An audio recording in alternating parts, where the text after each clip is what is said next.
از جب یغشیکم وہ طاری کر رہا تھا تم پر النعاسا اونگ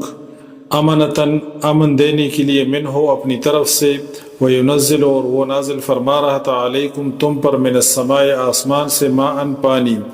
لیطہرکم تاکہ وہ پاک کر دے تم کو بھی اس کے ساتھ ویذہبا اور لے جائے عنکم تم سے رجز الشیطان نجاست شیطان کی ولیربطا اور تاکہ مضبوط کر دے علی قلوبکم تمہارے دلوں کو ویثبتا اور ثابت رکھے بہ الاقدام اس کی وجہ سے قدموں کو۔ جتنا بڑا مشرکین کا لشکر تھا اور ان کے پاس جو اسلحہ تھا اور اس کی جو نمائش تھی اور جتنا وہ لوگ غرور میں تھے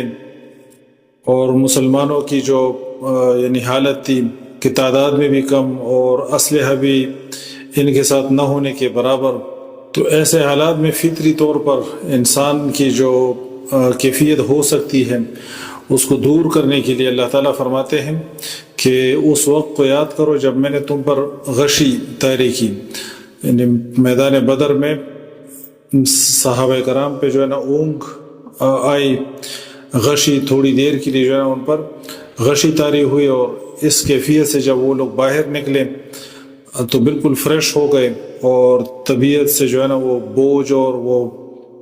مشکل پن جو ہے نا وہ چٹ گیا ان کی طبیعتوں سے۔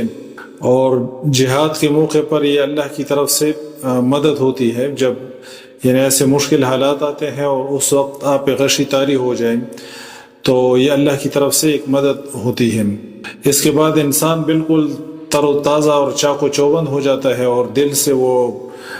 ڈر اور خوف جو ہے نا نکل جاتا ہے۔ تو اللہ فرماتے ہیں کہ اس وقت کو یاد کرو جب کہ اللہ نے تم پہ غشی طاری کی۔